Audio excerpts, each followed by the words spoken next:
Personalet bærer på op til 4 enheder ad gangen. Disse skal medbringes lige meget, hvor personalet går hen, og er upraktiske af flere grunde.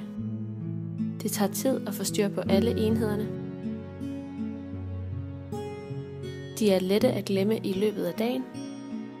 Personalet skal altid have tøj på med lommer, og opbevaringen af enhederne i lommerne har flere gange medført, at personalet er kommet til at tage disse med hjem. Hvis en beboer ønsker at tilkalde hjælp elektronisk, sker dette igennem et nødkaldesystem. Det tager omkring 30 sekunder fra, at beboeren har aktiveret nødkaldet, til at personalet modtager kaldet. Dette er lang tid, hvis en beboer er i nød.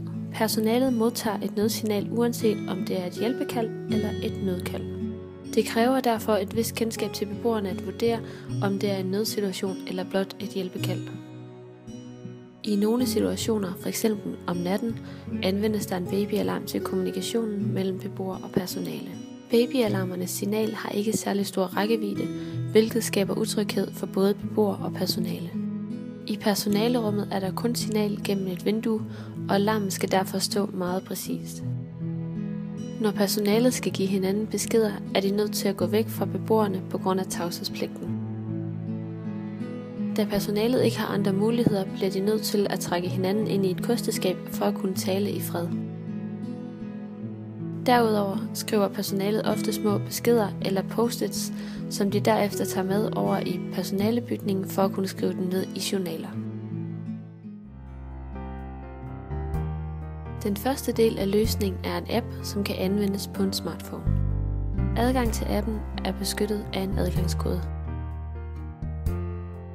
I hovedmenuen er der 4 programmer: beboer, personale, vagtplan og sidste nyt. Vi klikker på sidste nyt. På denne side kan der ses, hvad der er sket de sidste 48 timer. Informationerne er farvekoden: blå til beboere, grøn til interne personalebeskeder og gul til kaldinformationer. Vi går nu tilbage til menuen og klikker os ind på beboere. Her klikker vi på beboeren Katja. Katjas profil har nogle standardindstillinger, der er nemme at redigere i. Har Katja nogle forhold eller behov, der ikke findes i standardindstillingerne, kan der skrives en note. Vi går tilbage til menuen og går nu ind på personale. Vi klikker ind på Tanjas profil. Udover den umiddelbare oversigt over Tanja, kan vi taste os ind og se Tanjas vagtplaner. Vi kan gå tilbage til profilen og skrive en note. Enhver ændring under en profil, både ved beboer og personale, vises med det samme i sidste nyt. Vi går nu tilbage til hovedmenuen og ser på den overordnede vagtplan. Her ses et bud på, hvordan smartphonens skærm kan kunne se ud under et hjælpekald, og her ses den under et alarmopkald. Disse 2 farver i kombination med hver deres ringelyd medfører, at det er nemt for personalet at vurdere situationen.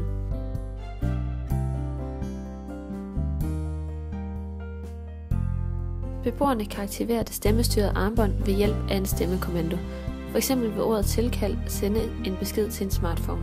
Telefonen vil vibrere og lyse op med et grønt skærmbillede. Når en person har modtaget opkaldet, reagerer armbåndet med et tydeligt bip, der fortæller beboeren, at kaldet er blevet besvaret. Befinder beboeren sig i en nødsituation, anvendes ordet alarm.